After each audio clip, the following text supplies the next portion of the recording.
வணக்கம். நான் YG மகேந்திரா. இன்றைக்கி ஜெயா டிவியில் எனக்கு ஒரு இனிமையான கடமையை கொடுத்துருக்காங்க.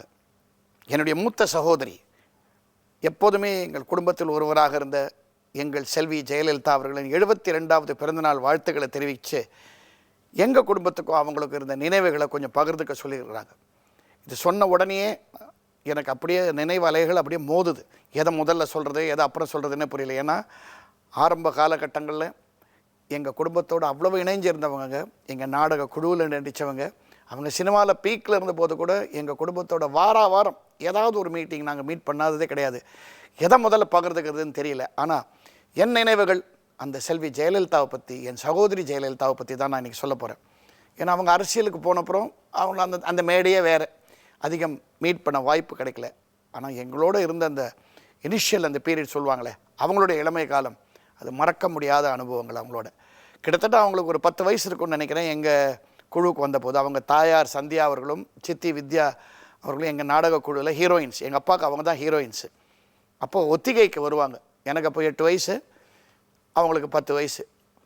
ஒரு பொம்மை மாதிரி உட்காந்துருப்பாங்க. ஜப்பான் பொம்மைன்னு எங்கள் அப்பா சொல்லுவார். அவங்கள ஒரு ஃப்ரெஞ்ச் கட் போட்டுக்கிட்டு பேசவே மாட்டாங்க. சைலண்ட்டாக ரிஹர்சல்ஸை அப்சர்வ் பண்ணுறது, கேப் கிடைக்கும் போது கையில் புஸ்தகம் படிச்சுட்டு இருப்பாங்க. அந்த பழக்கம் தான் எப்போதுமே கடைசி வரைக்கும் அவங்களுக்கு அவங்க நாலேஜ் இன்க்ரீஸ் பண்ணிக்க வாய்ப்பு கொடுத்தது. இன்ஃபேக்ட் ரிஹர்சல் முடிஞ்ச அப்புறம் எங்கள் அம்மாவும் அப்பாவும் அவங்க சந்தியா அம்மா கிட்டே போய் அவங்கள வேதான்னு கூப்பிடுவாங்க. அவங்க வேதா இது பேசுமா அப்படின்னு கேட்பார் எங்கள் அப்பா. அப்படி இருந்தவங்க பிற்காலத்தில் எப்படி பேசுகிறாங்க, அவன் பயந்து ஓடுற அளவுக்கு பேசுகிறாங்க. பதிலுக்கு பதில் எல்லாம் ரிப்ளைஸ் கொடுத்தாங்க. அப்படி தான் நான் முதல்ல அவங்கள பார்த்த அனுபவம். முதல்ல நாடகம் எங்களோட ஒரு இங்கிலீஷ் ட்ராமாவில் தான் நடித்தாங்க. அப்போ மெக்லவுடுன்னு ஒரு அமெரிக்கன் டைரக்டர் வந்து ஒரு கிளாஸ் நடத்தினார். அதில் வந்து tea house of the August மூன்னு ஒரு இங்கிலீஷ் ப்ளே, அதில் ஜாப்பனீஸ் ரோல் போட்டாங்க. அதில் என்ன விசேஷம்னா, அதில் எல்லோரும் ஜாப்பனீஸ் பேசணும். ஒரிஜினல் ஸ்கிரிப்ட் இருக்கும். கூட நடித்தவங்களாம் 2 வார்த்தை ஜாப்பனீஸ் பேசிட்டு மற்றதெல்லாம் இஷ்டத்துக்கு குவாங்கிடுவாங்க. ஏன்னா எவனுக்கு ஜாப்பனீஸ் தெரியும் இங்கே இந்தியாவில் அப்படின்றது இஷ்டத்துக்கு பேசுவாங்க. ஆனால் இவங்க ஸ்கிரிப்டில் இருக்கிறத பர்ஃபெக்டாக பேசுவாங்க. ஆனால் அதில் வர இங்கிலீஷ் வசனங்களையும் பர்ஃபெக்டாக பேசுவாங்க. அதே சமயத்தில் ஹோல் ட்ரூத்துன்னு ஒரு நாடகம் நடித்தாங்க. அதில் இங்கிலீஷை பர்ஃபெக்டாக பேசுவாங்க. இது ஏன் நான் சொல்கிறேன்னா, நாடகம் முடிஞ்சு அதை விமர்சனத்துக்காக நாங்கள்லாம் உட்காருவோம். அப்போ அந்த இங்கிலீஷ் டைரக்டர் மெக்லவுடுன்னு பேர், அவர் என்ன சொன்னார், எல்லோரும் இருக்கச்ச பொதுவாக சொன்னார், everybody acted well but only she spoke English அப்படின்னார் அவர். அவ்வளோ அருமையாக பேசுவாங்க அந்த காலகட்டத்திலே. ஆனால் அந்த ஹோல் ட்ரூத் நாடகத்தில் உங்களுக்கெல்லாம் ஒரு விசேஷம் என்னென்னா, அவங்க அதில் ஒரு ஹீரோயின் மெயின் ரோலு. அவங்களுக்கு வில்லன் யார் தெரியுமா அந்த நாடகத்தில்? சோ வந்து முதல்ல அறிமுகமானது எங்கள் குழுவில் தான். அவங்களுக்கு அவங்க நட்பு அங்கேருந்து தான் வளர்ந்தது. ஸோ அந்த நாடகத்தில் இன்னும் ஞாபகம் இருக்குது, சோ வந்து ஒரு மர்டரர். அதில் இவங்க வந்து ஒரு உண்மையை பார்த்துருவாங்கன்னு கடைசி சீனில் இவங்களை கழுத்தை நெரிச்சு கொண்டு போட்டு அவங்க சோஃபா பின்னாடி அப்படியே விழுந்து அப்படியே சீன் கொஞ்சம் போகும். அப்புறம் அந்த நாடகம் முடியும், லைட் ஆஃப் ஆகும். லைட் ஆஃப் ஆன உடனே இவங்க எழுந்து உள்ளே போயிடணும். சீன் முடிஞ்சுது, லைட் ஆஃப் ஆகிறதுக்கு முன்னாடியே இவங்க எழுந்துட்டாங்க. ஓன்னு சிரித்தாங்க, என்ன பாடி எழுந்து நிற்குதே அப்படின்ட்டு. இது எழுந்து எனக்கு ஞாபகம் வருதுன்னா, மை ஃபஸ்ட் எக்ஸ்பீரியன்ஸ் ஆன் ஸ்டேஜ்னு ஒரு ஆர்டிக்கல் எழுதினாங்க எங்களுடைய நாடக குழுவோட சுவனியருக்காக, அந்த மலருக்காக எழுதினாங்க. அந்த சமயத்தில் தான் அவங்க வெண்ணிராடையிலையும் புக் ஆனது. அவங்களுக்கு என் மேலே ரொம்ப என்ன கோவம்னா, அந்த காலத்துக்கிட்ட வெண்ணிராடை ரிலீஸ் ஆன போது நாங்கள் பார்க்கல. அதனால் ஒரு நாள் திடீர்னு அவங்க பீக் பீரியட், அவங்க அப்போவே ஒரு 10 படம்லாம் பண்ணாங்க. அப்புறம் நைட் வந்து என்ன, எங்கள் அம்மாவை, என் தம்பியை கூட்டிகிட்டு லிபர்ட்டி தியேட்டரில் 2nd ரன்னோ 3rd ரன்னோ வந்திருக்கு வெண்ணிராடை, நீ இன்னும் என்னோடய முதல் படம் பார்க்கல, சொல்லிக்க வெக்கமா இல்லை, நீ என் பிரதர்ன்ட்டு வா அப்படின்னு கூட்டின்னு போய் லிபர்ட்டி தியேட்டரில் அவங்களோட உட்காந்து அந்த வெண்ணிராடை படத்தை பார்த்த அனுபவம் எனக்கு இருக்குது.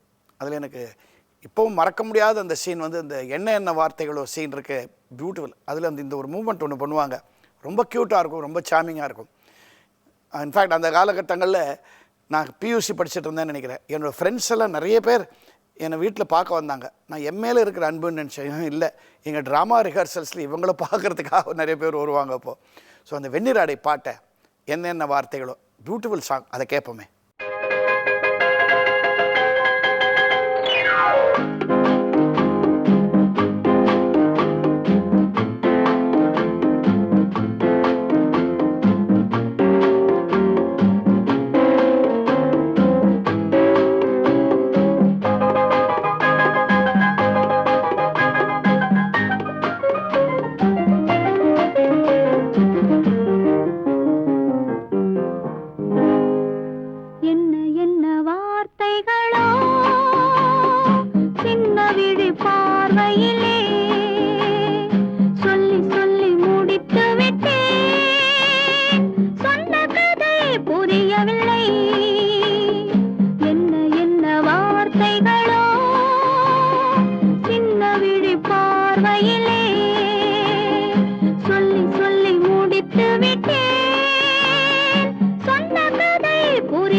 வார்த்தைகளோ சின்ன விழி பார்வையிலே சொல்லி சொல்லி முடித்து விட்டேன்.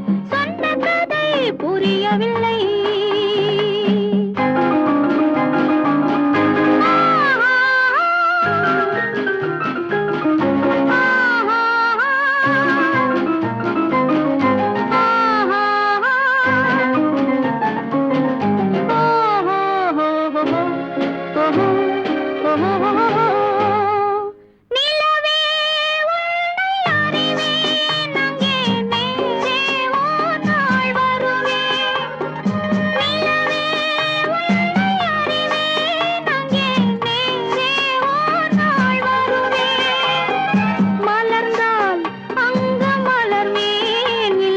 பனி போல் நானும் மறைவேன்.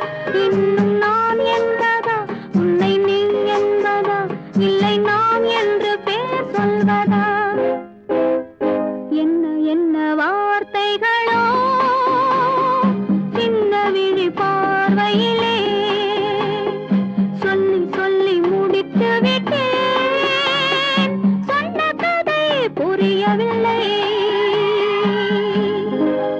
அவங்க எங்கள் அப்பாவோட நாடக குழு, அதாவது இப்போ நாங்கள் நடத்திட்டு இருக்கிற யுஏஏ குழுவில் அவங்க சந்தியா வந்து ஒரு நாள் சொன்னாங்க, அம்முவை நாங்களாம் அம்முன்னு தான் கூப்பிடுவோம், தயவுசெய்து யாரும் தப்பாக எடுத்துக்காதீங்க, எங்களுக்கு அவ்வளோ நெருங்கினவங்க அவங்க, நல்ல ஆக்டிங் ட்ரைனிங் வரணும் பாச்சன்னா, எங்கள் அப்பாவை பாச்சன்னான்னு கூப்பிடுவாங்க. அதனால் நம்ம ட்ராமாவில் ஹீரோயினாக நடிக்க சொல்லலான்ட்டு அண்டர் செக்ரட்டரிங்கிற நாடகத்தில் ஹீரோயினாக நடித்தாங்க. அந்த நாடகத்தில் அப்போ அவங்க ஹீரோயின், அப்போ ஹீரோ சோ பார்க்க வில்லனாக வந்தவர் ஹீரோ ஆகிட்டார் அந்த நாடகத்தில். அந்த நாடகத்தோட அவங்க தான் ஹீரோயின். அதில் 25வது நாடக விழா நடக்குது மியூசிக் அகாடமியில். அதில் நம்ம புரட்சி தலைவர் எம்ஜிஆர் அவர்கள் சீஃப் கெஸ்ட்டாக ப்ரிசைட் பண்ண வந்தார். ஏன்னா அவரும் எங்கள் அப்பாவும் அவ்வளோ நெருங்கிய நண்பர்கள். அந்த சமயத்தில் தான் அவங்களுக்கு இந்த 1000ல் ஒருவன் படம் புக் ஆச்சு. ஸோ எப்போதும் அவங்க அம்மா சொல்லுவாங்க, யுஏஏ ட்ரூப் அம்முக்கு ரொம்ப ராசியான ட்ரூப் அப்படின்னு சொல்லுவாங்க. அந்த படம் ஷூட்டிங் நான் நிறைய போயிருக்கேன்.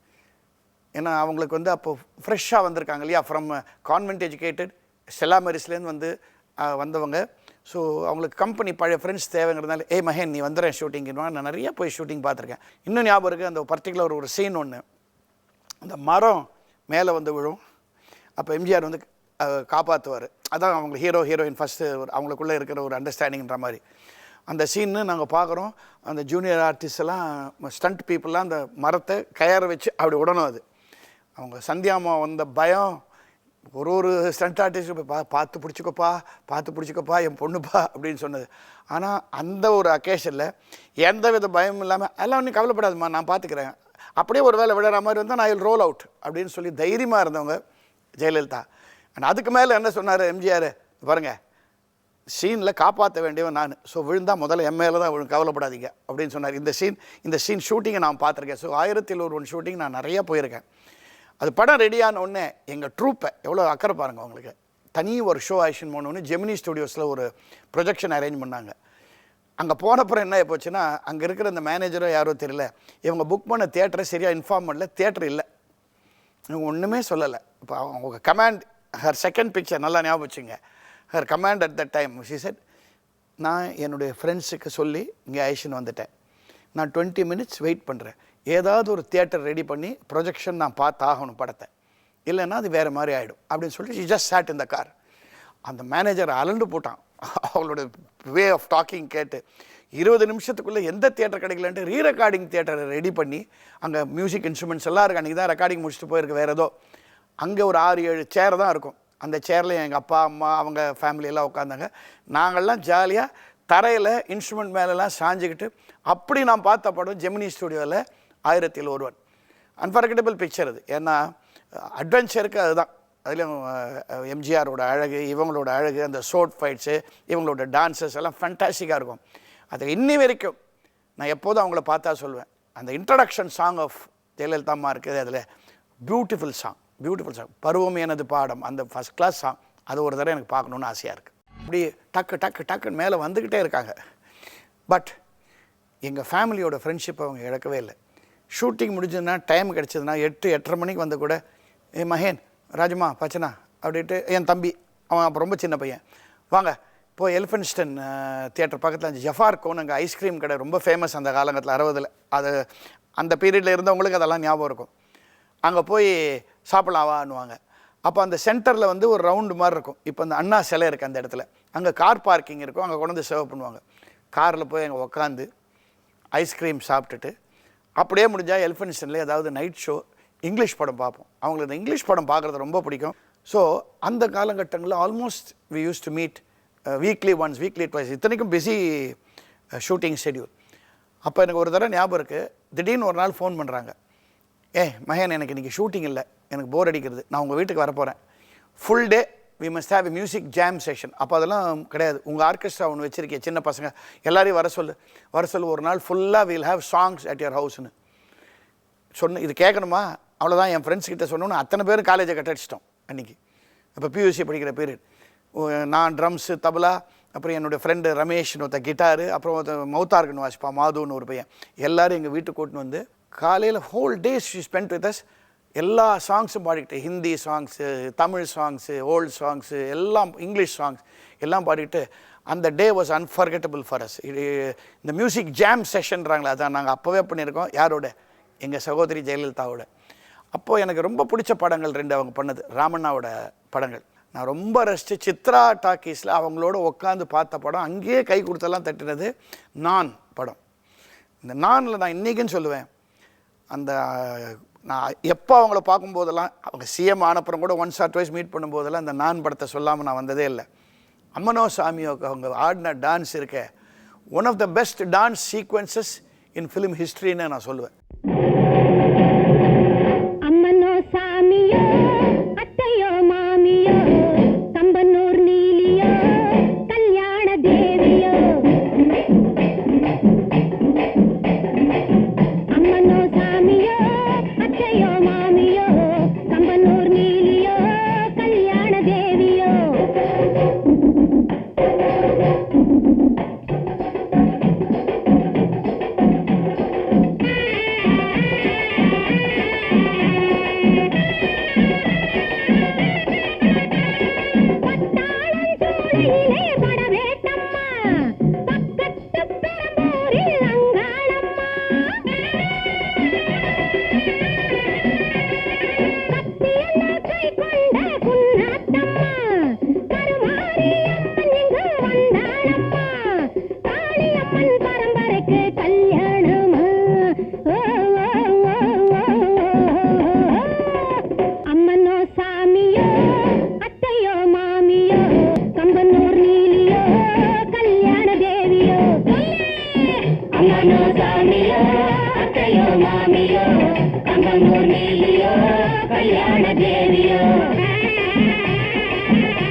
நிறுத்து.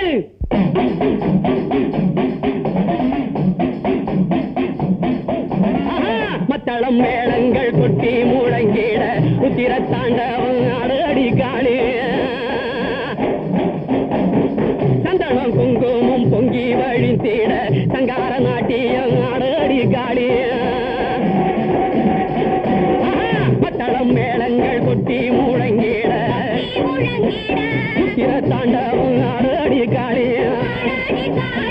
சந்தனம் குங்குமம் பொங்கி வழிந்திட சங்கார நாட்டியம் அடி காளியா. தும்பை பூமாலை சுட ஊட்டட்டுமா சோறு கறியாக்கி போடட்டுமா தேவி ஆவேசம் தீர்க்கட்டுமா கோபம் மலையேறச் செய்யட்டுமா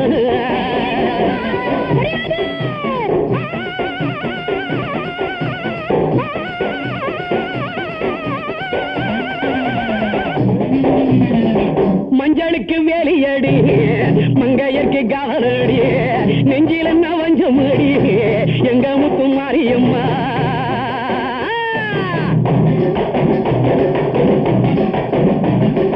துணி வேலுக்க மண்ணு உண்டு உண்டு தோல் வேலுக்க சாம்பல் உண்டு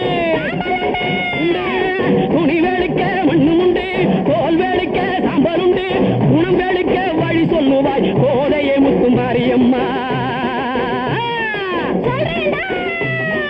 அடியே அம்மா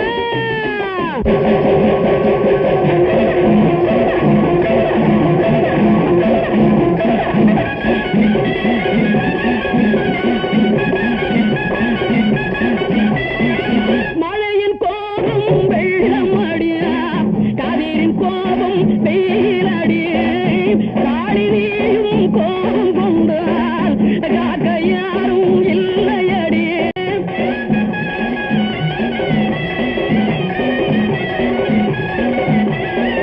கொட்டடி கொட்டி உழக்கு உந்தன் கோட்டைக்கு சொந்தம் என்று போட்ட கணக்கு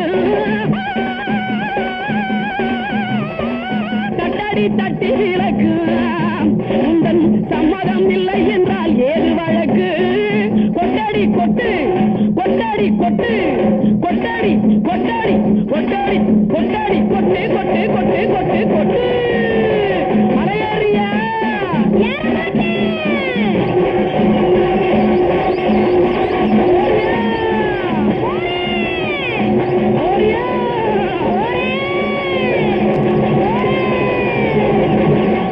இதுக்கப்புறம் நாங்கள் காலேஜ் அதெல்லாம் வந்தப்புறம் நான் நாடகத்தில் பிஸி ஆகிட்டேன். பட் ஒன் திங், இந்த யுஏஏ ட்ரூப்பில் அவங்க இருந்தாங்கிறதுக்காக எங்கள் எந்த நாடகத்தையும் மிஸ் பண்ணதில்லை.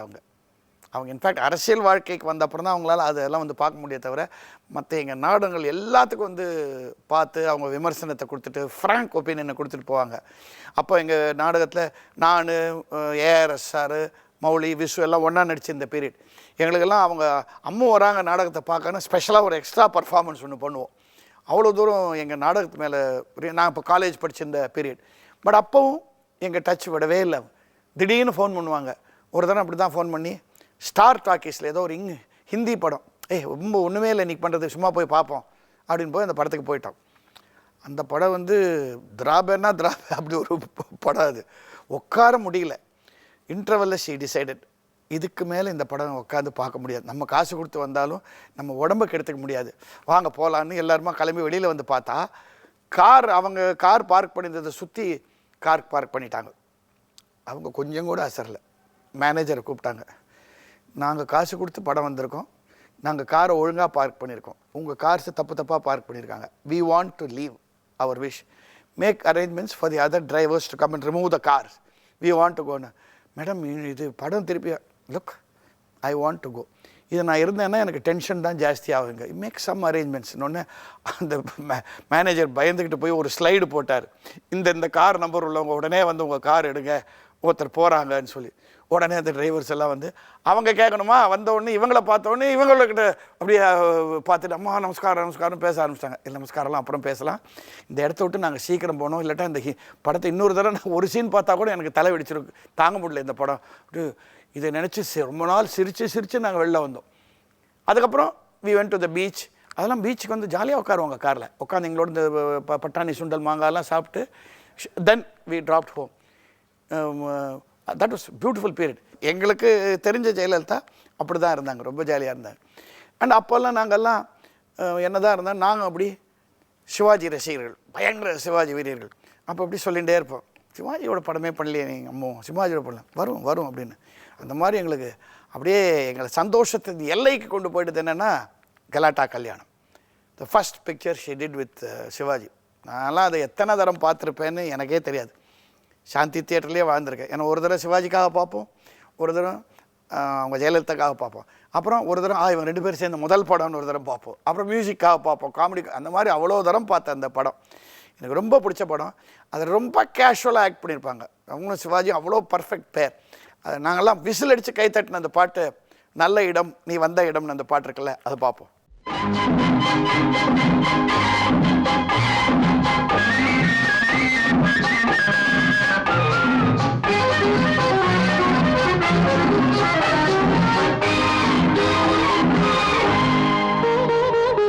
நல்ல இடம் நீ வந்த இடம், வர வேண்டும் காதல் மகராணி, இன்று முதல் இனி சுகம் பெற வேண்டும் வண்ணம் மலர்மேனி.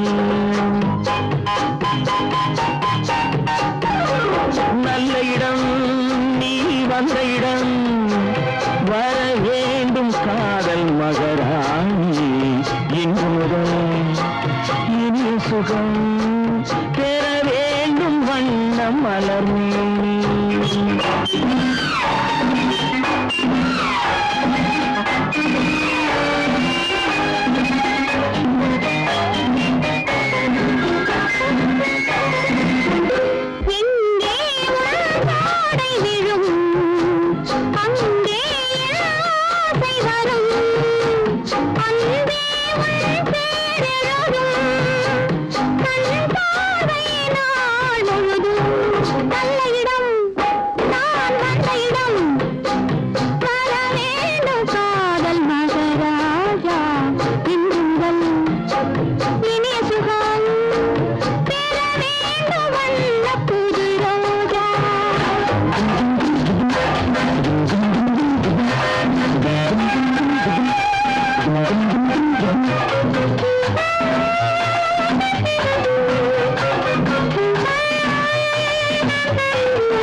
முத்திரை வாங்கிட பத்தரை மாற்று தங்கம், குங்குமம் நெஞ்சினி சங்கமம் ஆகிட பொங்கிடும் வெள்ளம் எங்கும்.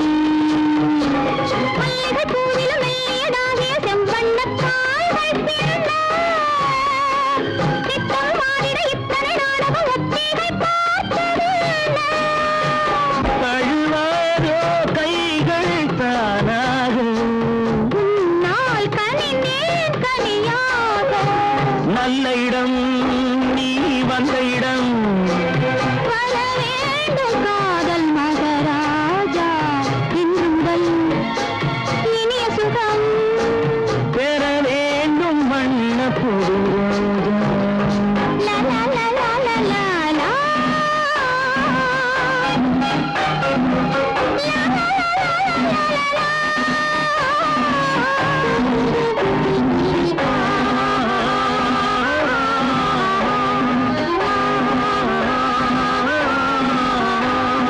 கட்டழகானது முத்துறவாடிட எண்ணங்கள் தேடி போகும், சித்திர பூமகள் முத்தமரந்திட எத்தனை காலமாகும்.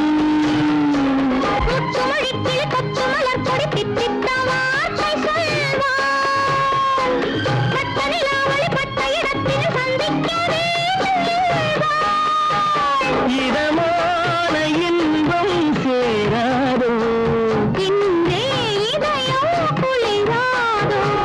நல்ல இடம் நீ வந்த இடம், வர வேண்டும் காதல் மகராஜா, இன்று முதல் இனிய சுகம் பெற வேண்டும் வண்ண புதுரோஜா. லா லா லா. லா லா லா.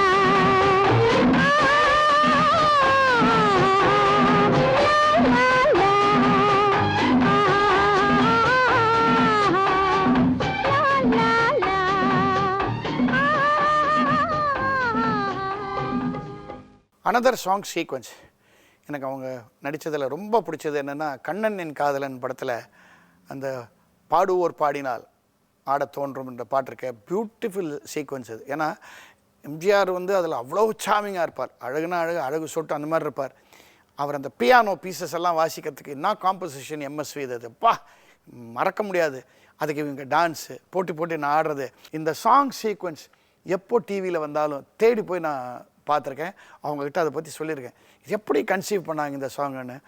ஒரு சாமிங் எம்ஜிஆர், ஒரு charming Jayalalithaa and beautiful song. இந்த பாடுவோர் பாடினால் வந்து எனக்கு வந்து அந்த பாட்டு ட்ரிபியூட் டு பியானோங்கிற மாதிரி. இன்ஃபேக்ட் இப்போ வந்து ஃப்யூஷன் மியூசிக்கெல்லாம் நிறையா சொல்கிறாங்க, இப்போ வெஸ்டர்ன் இன்ஸ்ட்ருமெண்ட்ஸில் இந்தியன் வாசிக்கிறதுன்னு. இதெல்லாம் எம்எஸ்வி சார் என்றைக்கோ பண்ணிட்டார். அதுக்கு இந்த பாட்டு ஒரு எடுத்துக்காட்டு. அற்புதமான சுரங்களை அந்த பியானோவில் வாசிச்சிருப்பாங்க. அந்த சீக்வன்ஸே அருமையான சீக்வன்ஸ். எனக்கு அதை பார்க்கணுன்னு ரொம்ப ஆசையாக இருக்குது. நான் அவங்கக்கிட்ட நோட் பண்ண ஒரு அருமையான விஷயம் என்னென்னா, தன்னுடைய படங்களே பார்த்து நல்லா இல்லைன்னா அதை தைரியமாக நல்லா இல்லைன்னு சொல்கிற தைரியம் அவங்களுக்கு உண்டு. இப்போவும் ஞாபகம் இருக்குது, ஏதோ ஒரு ப்ரொஜெக்ஷன் ஒன்று போயிருந்தேன், ஒரு ஒன் ஆஃப் அவர் மூவிஸ். இது எந்த படம்னு சரியாக ஞாபகம் இல்லை. எங்கள் ஃபேமிலி ஆஸ் யூஷுவல் எங்கள் ட்ரூப் மெம்பர்ஸ் எல்லாம் போயிருக்கோம். படம் பார்த்து வெளில வரைச்ச என் கசின் என்ன இவங்களோட போயிருக்கமே படத்துக்கு, ஃபஸ்ட்டு டைம் வரா படத்துக்கு. ஐயோ ரொம்ப நல்லா இருந்தது படம், ரொம்ப டாப் கிளாஸ் படம், ஐயோ எவ்வளோ என்ஜாய் பண்ணேன்னு. இப்படியே ஒரு அவங்க யூ நோ ஹர் லுக், அப்படி ஒன்று பிடிக்கலன்னு அப்படி ஒரு லுக் ஒன்று கொடுப்பாங்க. Will you please stop talking nonsense, I know this was a nonsense movie, எனக்காக நீ சொல்லுங்கிற அவசியமே இல்லைட்டு போயிட்டாங்க. She was like that. அதே மாதிரி இஃப் ஷி வாஸ் கான்ஃபிடென்ட்டாக சொல்லுவாங்க. ஏவிஎம்மில் வந்து அவங்க அரேஞ்ச் பண்ணி ப்ரொஜெக்ஷன் நாங்கள் போய் பார்க்குறோம். எந்த படம்? சூப்பர் ஹிட் படம் அவங்களது, சிவாஜியோட பட்டிக்காடா பட்டணமா.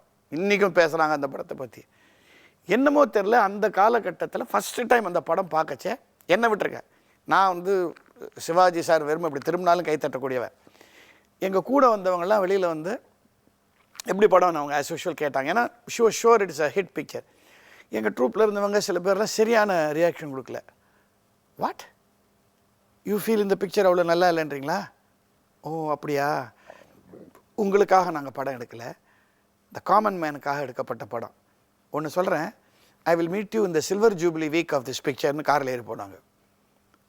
இந்த படம் 25 வீக்ஸ் ஓடுன்னு ப்ரொஜெக்ஷன் பார்க்குற அன்றைக்கி சொன்னாங்க. அதே மாதிரி பட்டிக்காடா பட்டணமாக என்னென்ன ரெக்கார்ட்ஸ் க்ரியேட் பண்ணுறதுன்னு உங்களுக்கு தெரியும். அந்த கான்ஃபிடென்ஸ் இருக்குது பாருங்கள் அதில். That was with her right through. இன்றைக்கி கூட மக்களிடையே போய் கேட்டால் வி மிஸ் ஜெயலலிதான்னு சொல்கிறாங்க. அந்த ஒரு டாமினன்ஸ், அந்த கான்ஃபிடென்ஸ், தமிழ்நாட்டுக்கு அப்படி ஒரு லீடர் தேவைன்னு தான் இன்றைக்கி சொல்லிகிட்டு இருக்காங்க. இருந்தாலும் பட்டிக்காடா பட்டணமாக பற்றி பேசுனதால் என்னை பொறுத்த வரைக்கும் அவங்களும் சிவாஜியும் சேர்ந்து செஞ்ச one of the best song sequences. எனக்கு அவங்கள பொறுத்த வரைக்கும் அம்மனோ சாமியோக்கு அப்புறம் இந்த பாட்டை தான் நான் சொல்லுவேன். அதுலேயும் சிவாஜி சார் எப்படி பண்ணியிருப்பார் அதில், அடேங்கப்பா. ஒரு பெரிய விஷயம், சிவாஜி சாரோட அவங்க பண்ண படங்கள்லாம் பார்த்தீங்கன்னா எக்ஸ்ட்ராடினரி ஸ்கோப் இருக்கும் அவங்களுக்கு. அது இந்த பாட்டில் அந்த ஸ்கோப் இருக்கும். கேட்டுக்கோடி உரிமை மேளம், வாட் அ சாங். கேட்டுக்கோடி உரிமை மேளம், கேட்டுக்கோடி உரிமை மேளம், போட்டுக்கோடி கோகோ தாளம்.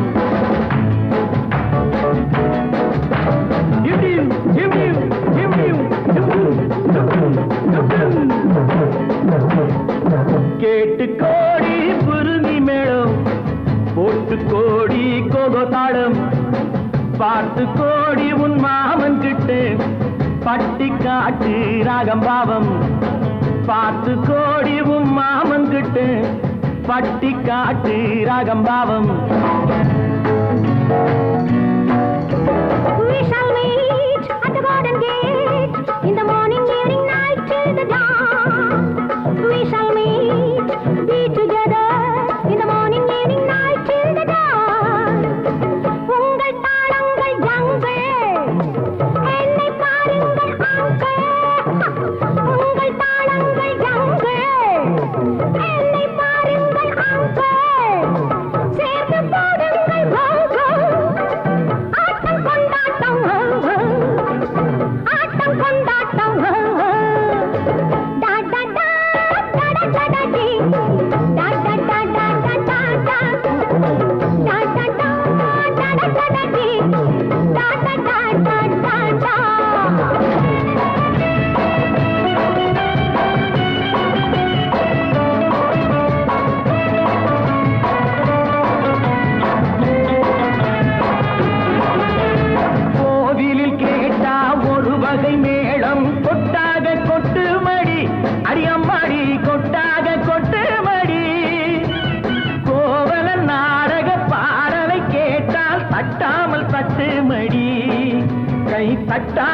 பட்டு மடி சந்திரமதியை காட்டில் விட்டு பாட சொல்லட்டா சங்கதி எல்லாம் புட்டு புட்டு போட சொல்லட்டா சங்கதி எல்லாம் புட்டு புட்டு சங்கதி எல்லாம் புட்டு புட்டு போட சொல்லட்டா கேட்டு கோடி புருமி மேளம் ஒட்டு கோடி கோகோ தாளம் பார்த்து கோடி உன் மாமன் கிட்ட பட்டி காட்டு ராகம் பாவம்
தமிழ் மகள் நடைபோடு கண்ணகி போல எண்ணி இருந்து காதல் பேசம்மா எண்ணியதெல்லாம் பேசி பேசி ஆசை தீரம்மா கேட்டு கோடி புருமி மேளம் போட்டு கோடி கோகோ தாளம் பார்த்து கோடி உன் மாமன் கிட்ட பட்டி காட்டு ராகம் பாவம்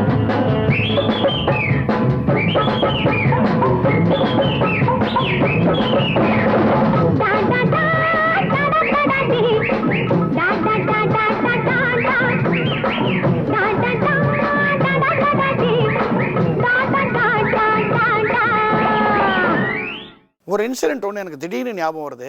அவங்க எவ்வளோ ஸ்போர்ட்டிவாக இருந்தாங்கங்கிறதுக்கு நான் சொல்ல வரேன். ஜாயின் ஒரு கீபோர்ட் பிளேயர் இருக்கார், அவர் இஸ் அக்கார்டியன் பிளேயர், எக்ஸலண்ட், எனக்கு ரொம்ப நல்ல ஃப்ரெண்டு. அவரோட பிரதர் ஒருத்தர் ஜெர்மனிலேருந்து வந்தார், ரொம்ப ஹிப்ஹாப் ஸ்டைல் அவர் வந்து. அப்போ நான் அந்த ட்ரூப் வச்சு ட்ரம்ஸ் எல்லாம் வாசிட்டு இருப்பேன். அந்த பீரியட் அது என்னுடைய இளமை காலம்னு வச்சுக்கோங்களேன்.